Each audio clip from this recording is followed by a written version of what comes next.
I pray to the divinity in you. 10 minutes for question and answers. Yes.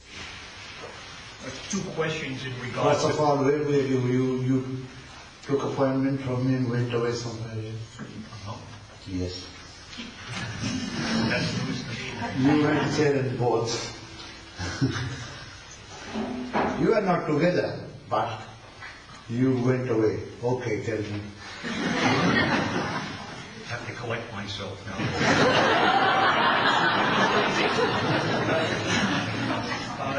You mentioned that the two best exercises, even breathing, then 2 to 1, and then returning to even breathing. And this should be done 3 times a day. My question is, how much time do you spend on the 2 to 1 breathing, on that phase of it? 3 sets at a time. The second question, in regard to sleep, you said that, and my notes are less than perfect here. You said breathe deeply first in Shavasana, and then I have first on left and then right side, and close eyes, and a few deep diaphragmatic breaths, and then breathe, exhale, breathing from the top of the head to the toes, and from inhaling from the toes to the head 10 times. Now, I'm confused about this business of the right and left side. If you lie down left side, the right nostril will open, and right nostril will help you, give you extra warmth and energy to digest your meal. Because at night you do not move much, you are going to sleep.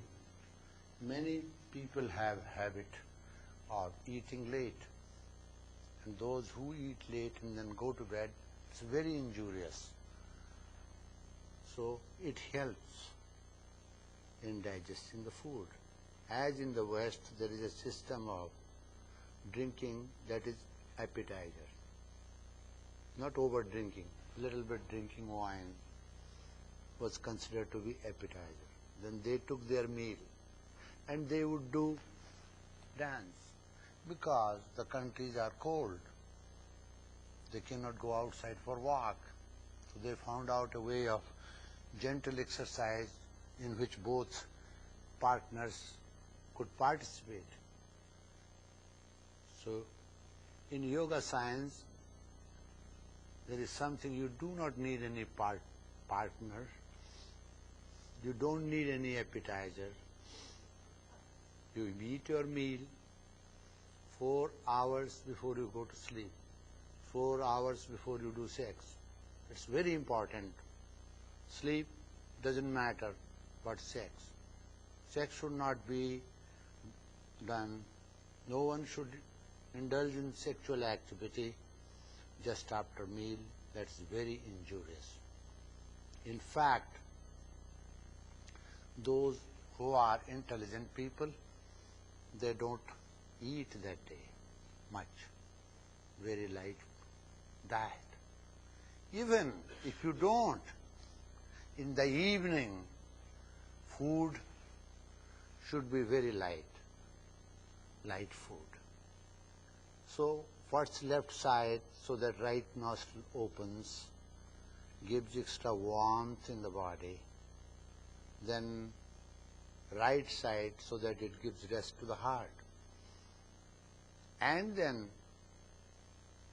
few seconds on the back in Savasana, just using your diaphragmatic breath. And by that time, you sleep. Then you go according to that. In my case, I have a problem. If I sleep left side, then I wake up left side, because I don't have time. I cannot spend more than 2.5 hours. I feel guilty. I feel as though I have committed a crime. I have slept. Because sleep is not meant for us. sleep will rob our quality of meditation and time. So those who are students and those who are practicing regularly, they should regulate their appetites and at the same time breath. So left side, right side, and on the back, Savasana. If breathing exercise is done consciously, the moment you are conscious that you are a breathing being, you will have a deep breath. Make someone conscious and you will realize that. It means all the steps of yoga lead you to consciousness. That's important. If a student is taught only physical exercise, no mention of breath and meditation, students herself or himself will come forward and say, "Teacher, how about breath? I am not breathing well." Then when you teach a student up posture and then breath, then the student will go to the teacher and say, "How about my mind?"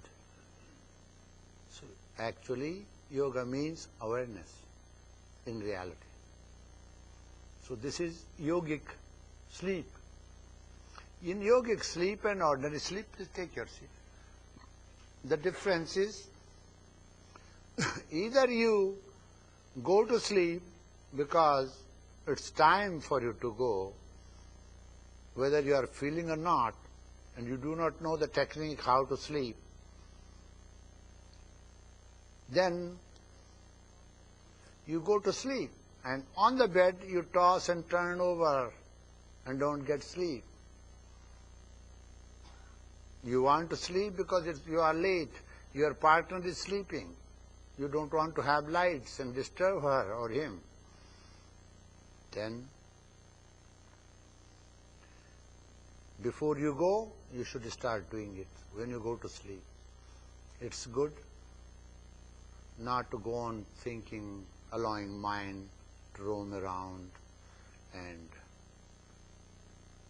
become negative or active. Breath awareness is good.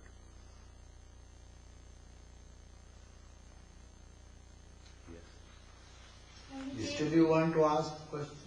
Well, in the sequence then, in terms of the participation with repentance and prayer, that would precede this then? No. This should be done in the end. Yoga breath. And actually sleep, the time of sleep is different than time of practicing yoga nidra. When you are tired, when you have a time to go to sleep. Every day you are habitually trained to go to sleep. Don't use those two times for yoga nidra. Practice yoga nidra separately. But this, I told you, that it's a common routine for someone who knows something about yoga anatomy to go to sleep with deep breaths. Yes. Many people they grasp in sleep, do like that and wake up. And if you check their heart, they have good heart. Why do they do that? Because they have not trained their breath. Moreover, they are thinking something and that thought interrupts the breath. You remember one thing. Anything that comes in your mind is being recorded by your breath. And the way your breath is behaving, it is being recorded by your mind. That's why I say they both are twin laws of life. They work very closely. The closest friend, the best friend, as in English literature, are Q and U. Q is followed by U. Exactly that way. Breath follows mind and mind follows breath.